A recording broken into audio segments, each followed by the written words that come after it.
Muy buenas tardes, mi gente. Today is Sunday, April the 20 something, or almost the 20 something, I should say. Or I think we hit the 20 somethings already. Anyways, here we are. I'm taking you guys on another quick Amonos Recio. I just want to share with you guys a little piece of horrific history here in the area that had LA County, Riverside County, all connected at one point, almost 100 years ago. And here we are, guys. I am showing you the house of the chicken coop murders. I don't know if you guys are aware or familiar with the movie of Angelina Jolie.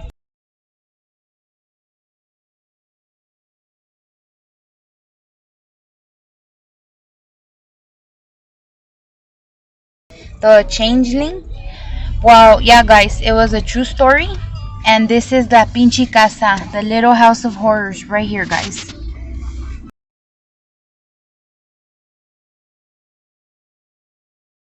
I don't want to get all in there, you know what I mean?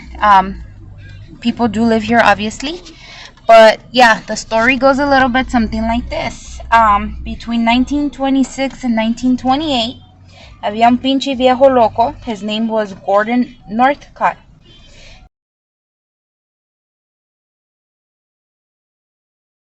He was arrested for the killing of 4 boys that were actually determined with evidence.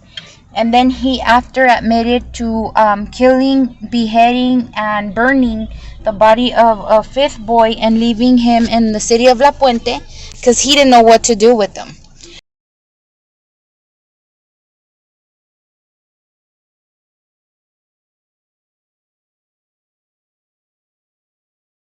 So back in the heyday, almost 100 years ago, this city, which is Mira Loma now, the city decided to change the name of the city here in 1930 due to all the issues that had been going on and the bad publicity that this guy gave this whole area.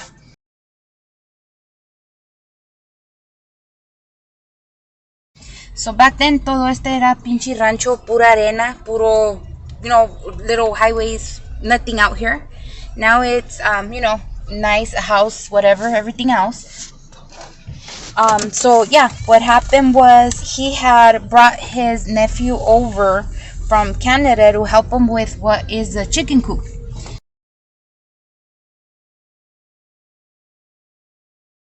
He wanted to build out here puro gallinas.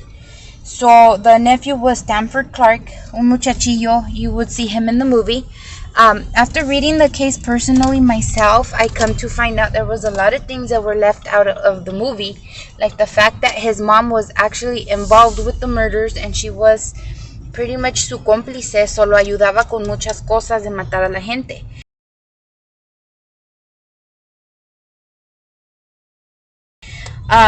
When the kid came from Canada, right away this guy started sexually molesting him, beating him, all kinds of abuse.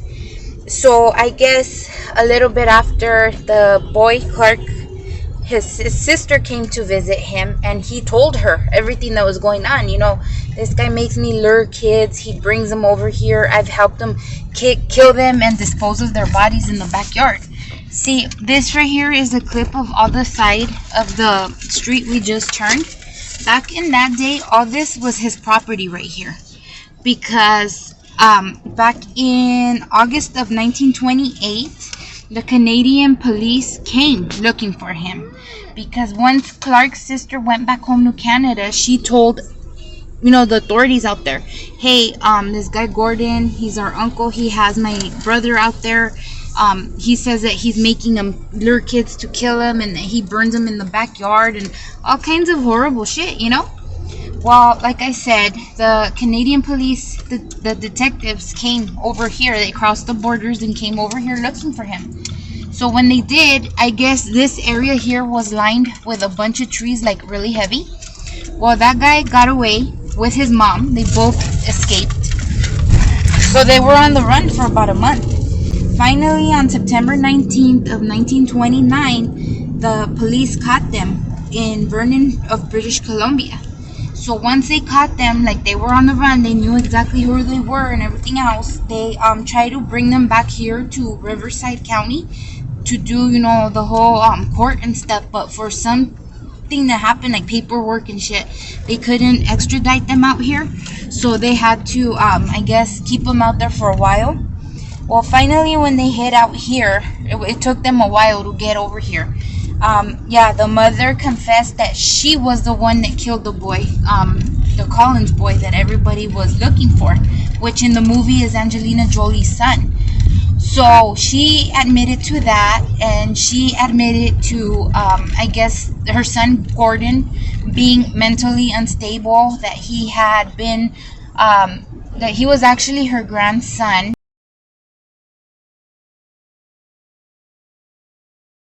That was incest between her daughter and the husband. So it's just a big mess, a big old story, a bunch of bullshit and like horror. Once they started like investigating further into the case, they brought like the hound dogs and everything, started digging this guy's backyard.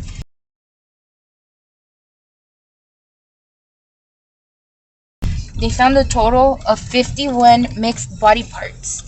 They weren't able to determine exactly what they were, like, who they belonged to, if they composed the whole skeleton of one. They didn't know exactly how many victims, but it was 51 total body parts that they found there.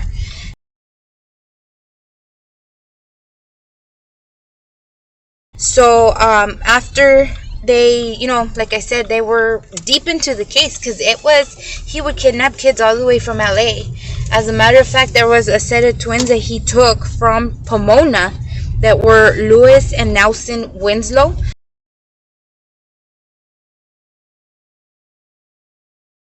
Those were identified with body remains, so they did determine that for sure it was those two boys.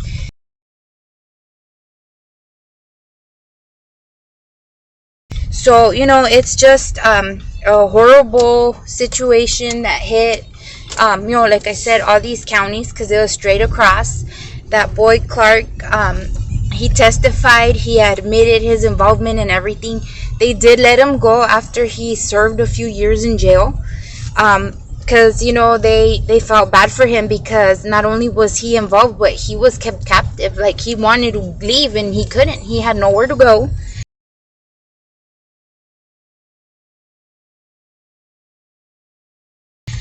The mom, once she did her testimony and everything, they gave her life in prison. And the only reason why they didn't hang her was because she was a woman. And back in 1928, I guess it wasn't allowed, or it wasn't heard of for women to be, put, death by hanging.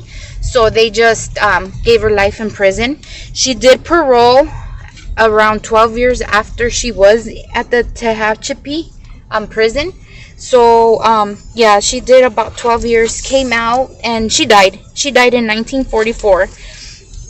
As for her son, he did his time in San Quentin, and he was sentenced to death by hanging. They had no mercy on him. He then did, when I guess he was ready to be hung, he sat there and confessed that there was more than 20 boys that he had murdered.